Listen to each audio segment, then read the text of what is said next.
Everyone, आप कैसे हो? आई होप आप अच्छे होगे। Welcome to your channel my Shalini as parent में। तो मैं आज बताना चाहती हूँ कार्बोहाइड्रेट का वर्गीकरण। तो पिछली कक्षाएं में पहली मैं बताई हूँ कार्बोहाइड्रेट क्या होता है।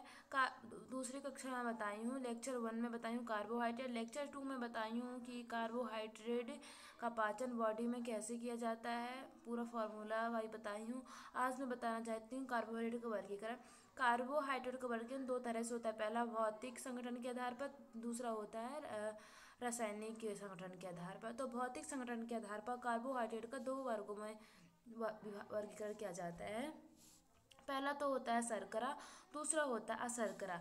तो शर्करा यह शर्करा कैसे होती है? ये स्वाद में मीठे होते हैं, जल में विलेय होते हैं, ठोस तथा कृष्णीय होते हैं। मैं पेन का यूज कर रही हूँ।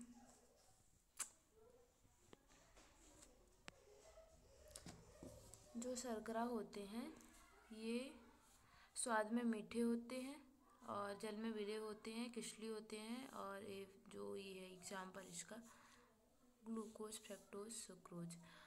दूसरा होता है शर्करा अशर्करा।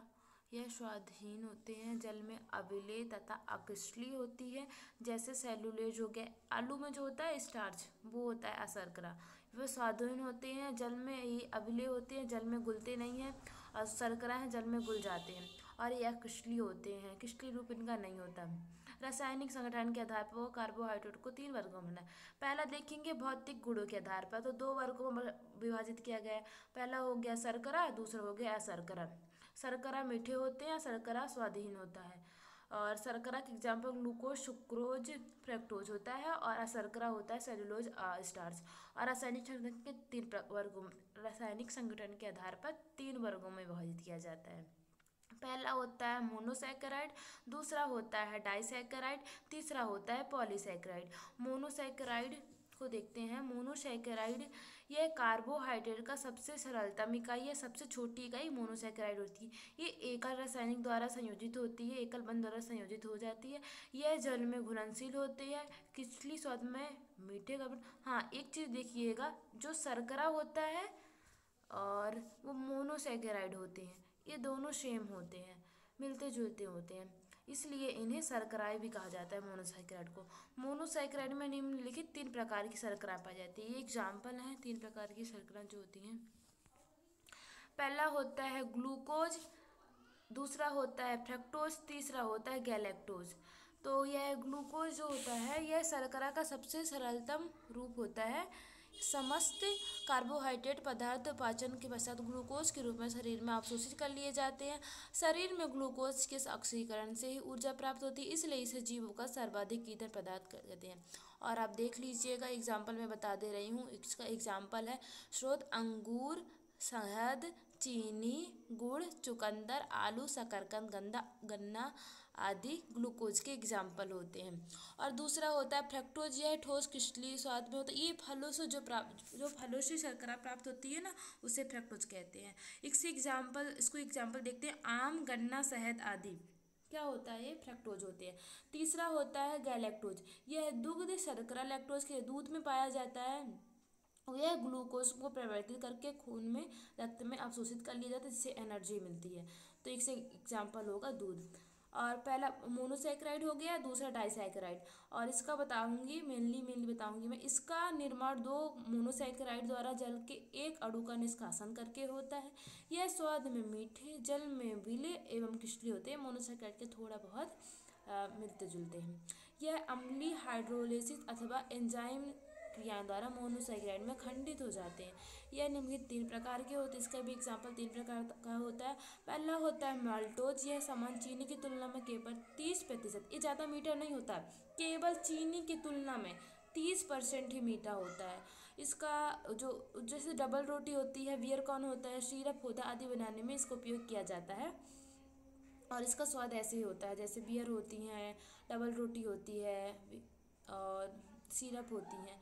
और इसका स्रोत हैं जो जौ, गेहूँ, मक्का, बाजरा, अन्न, मोटे अनाज। और दूसरा एग्जाम्पल है लैक्टोज। मैं बताऊंगी अभी लैक्टोज, दूध से जो पाया जाता है, दूध शर्करा भी कहते हैं इसे। इसमें लैक्टोबैसिलस बैक्टीरिया लैक्टोज को ग्लूकोज, गैलेक्टोज एवं बैक्टीरिया लैक्टिक अम्ल में परिवर्तित कर दिया जाता है। इसका स्रोत है दूध। तीसरा होता है सुक्रोज। इसे गन्ने की शर्करा कहते हैं क्योंकि यह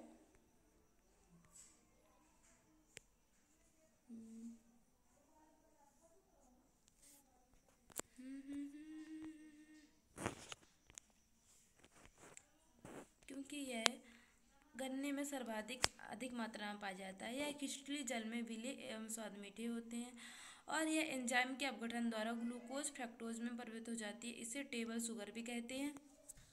टेबल शुगर बोला करते हैं ना उसको। तो ये स्रोत इसके हैं गन्ना, ताड़ तथा चुकंदर। और तीसरा वर्गीकरण जो किया था, पहला मोनोसैकेराइड, दूसरा हो गया डाइसैकेराइड, तीसरा हो गया पॉलीसैकेराइड।